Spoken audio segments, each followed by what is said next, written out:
A Newport News mother tells 10 on Your Side she plans to self-deport.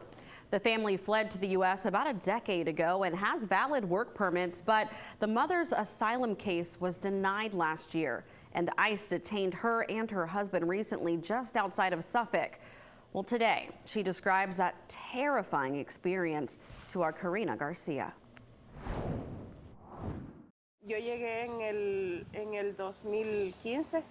Vine con mi niño de 4 meses de Salvador.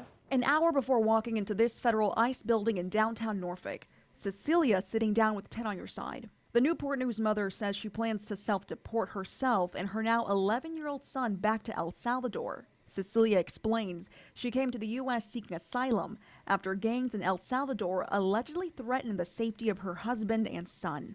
According to Cecilia, she's never missed an immigration appointment and maintained a valid work permit through 2029. But last October, her asylum case was denied. Tengo un permiso para trabajar. I also have a valid driver's license, and I have my taxes in order. Earlier this week, Cecilia and her husband were detained by ICE on the outskirts of Suffolk.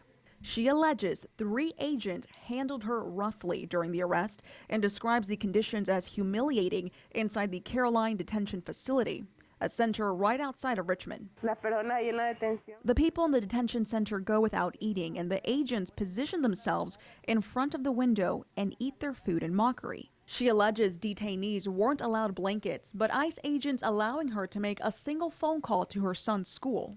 I told the lady not to release my boy to them for any reason, and she told me she wouldn't release him to anyone who wasn't family. My sister picked him up. Immigration attorney Andrew Riegel explains Cecilia's asylum denial is not uncommon. In order to file for asylum, you have to be physically present in the U.S.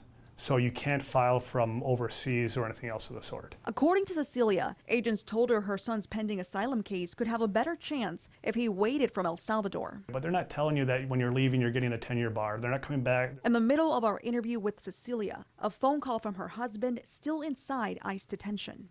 Hola. Hola, mi amor. She was granted about 90 days to leave the country. Friends now helping raise money for relocation expenses. Look in your neighborhood. Find the people who need help and roll your sleeves up. For Cecilia, self-deportation does not mean just leaving the country. It means leaving behind nearly a decade of life she thought she was building. In Norfolk, Karina Garcia, 10 on Your Side.